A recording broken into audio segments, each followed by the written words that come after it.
Our Senate President Pro Tem is recognized to deliver his privileged speech. You may proceed, sir. Thank you, Mr. President. Hindi natin papayagan at palalampasin ang mga katiwalian sa pangangasiwa. Ang kapalpakan sa pagdisenyo at sa pagkakagawa, ang mababang kalidad at marupok na materyales, ang pagkaantala ng proyekto, at ang kapabayaan sa tamang pagmintina at pagkumpuni. Halimbawa, sa Kabagan, Santa Maria Bridge na sa Isabela, sinimulan noong 2014, ginastusan ng taong bayan ng 1 bilyon. 10 taon tinayo. Nung binuksan, ilang araw pa lang, giba na agad. Napakamahal. Ang tagal ginawa. Ang bilis na sira. Mr. President, my dear colleagues, good afternoon. I rise today on a matter of personal and collective privilege. 5 months after the reported collapse of the Kabagan-Santa Maria Bridge, accountability has finally been demanded by the Department of Public Works and Highways, directed only at the driver of the dump truck operating a vehicle with an approximate gross vehicle weight of 89.63 metric tons. Such a heavy load exceeded the bridge's design load capacity of 33 tons and violated the 45-ton maximum allowable gross vehicle weight, or the MAGVW, under Republic Act Number 8794 and its revised IRR. As fate would have it, the bridge, 12 years in the making and opened for just over 20 days, collapsed.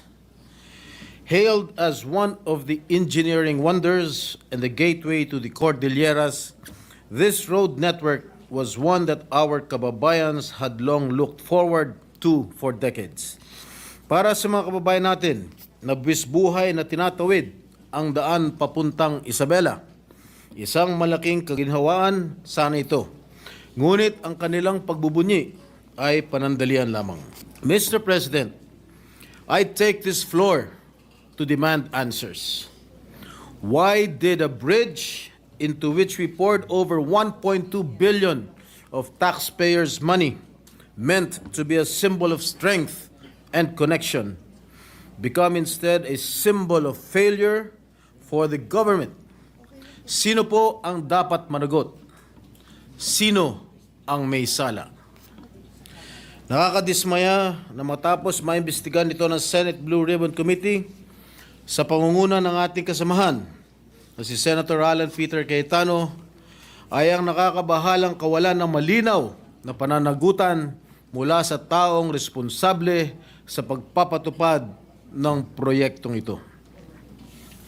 Based on all the documents my office has gathered, no information was submitted to the DPWH explaining how the designer of the 990-meter bridge, Mr. Alberto Cañete, a supposed bridge expert, or the joint venture of United Technologies Consolidated Partnership, PERT Consult International and Scheme Engineers and Associates, arrived at its design.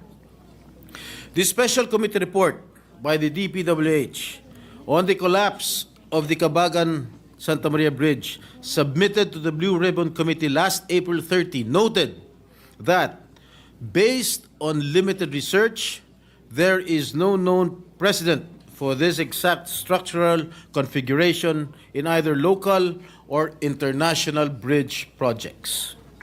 Mr. President, it was an iconic bridge of unique form, not typically constructed by DPWH. So, why was such a design approved without the necessary technical documentation? Was due diligence not exercised in reviewing the safety, appropriateness, and long-term durability of the structure? Sa pagsusuri ko ng nasabing special committee report ng DPWH, sa kalagitnaan pa lamang ng pagpapatayo nito noong 2017, ay nakitaan ito ng mga significant signs of failure. And from the very beginning, the whole bridge structure was bound to fail. This was according to then project engineer Mr. Felipe Lingan. Gayon pa man, Ginoong Pangulo, itinuloy pa rin ito At ang tanging naging solusyon ay retrofitting at epoxy injection. At ang masaklap pa dito, Mr. President, my dear colleagues, ay inako ng gobyerno ang gastusing ito na nagkakahalaga ng humigit kumulang na 400 million pesos. Retrofitting or repair works due to the contractor's mistake should be shouldered by RD Interior Junior Construction. That is very, very basic. Nagkaroon ng third-party consultant na nagsagawa ng audit o inspection at makailang ulit magkaroon ng technical evaluations, the root causes of these defects remain inconclusive. Mr. President, bumagsak na ang tulay, ngunit hindi pa rin matukoy kung saan nagkamali, sino ang nagkamali, at kung sino ang dapat managot. And upon further review of the said report, none of the companies that participated in the bidding were declared eligible. Sa mga lumahok sa bidding, ni isa ay walang karampatang karanasan para gumawa ng structural steel bridge project na kamukha ng Kabagan Santa Maria Bridge. Sa kabila nito, na-award pa rin sa RDIJC ang nasabing proyekto. In the said Special Committee report of the DPWH, the filing of appropriate actions against the design consultant, Mr. Cañete, and the contractor, RDIJC, is being recommended.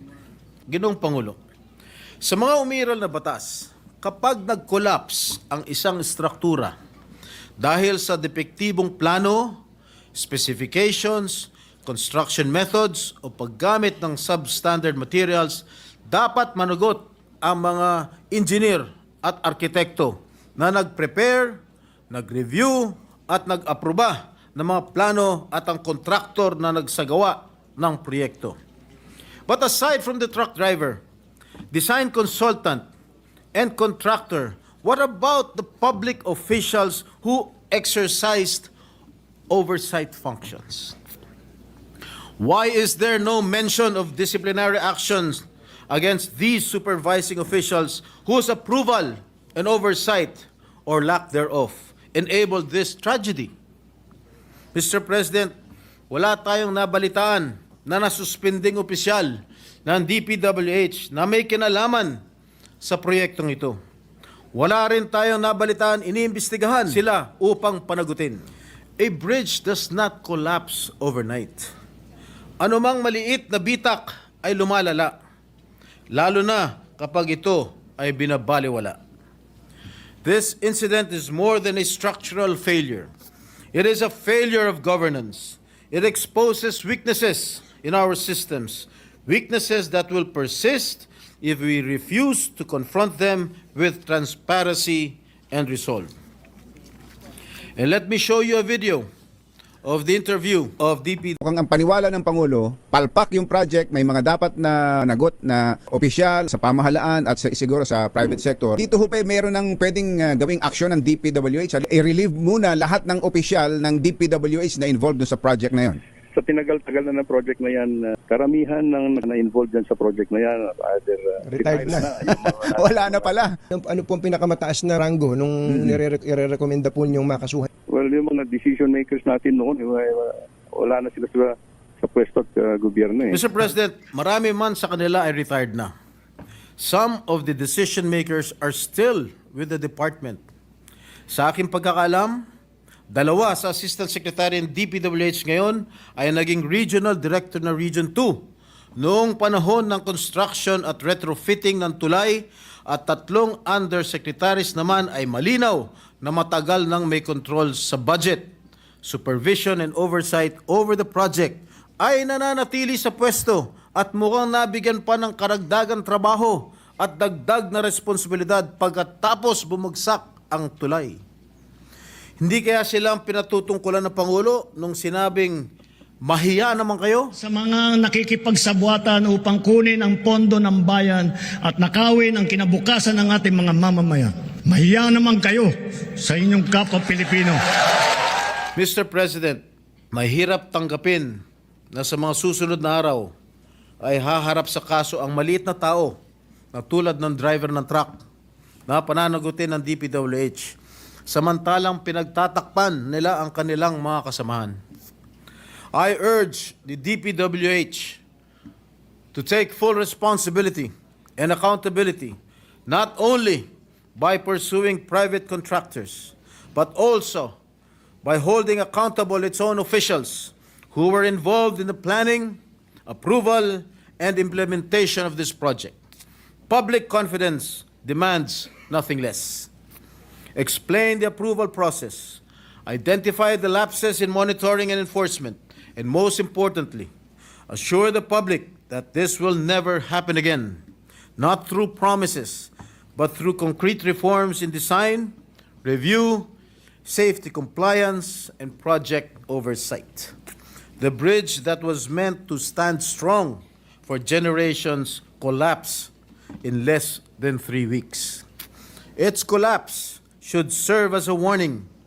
When safety is compromised, when accountability is absent, it is the people who will pay the price. I am not here to point fingers at anyone. I only hope that we use this incident to mark the beginning of a renewed commitment to engineering integrity, public safety, and true accountability. Thank you, Mr. President.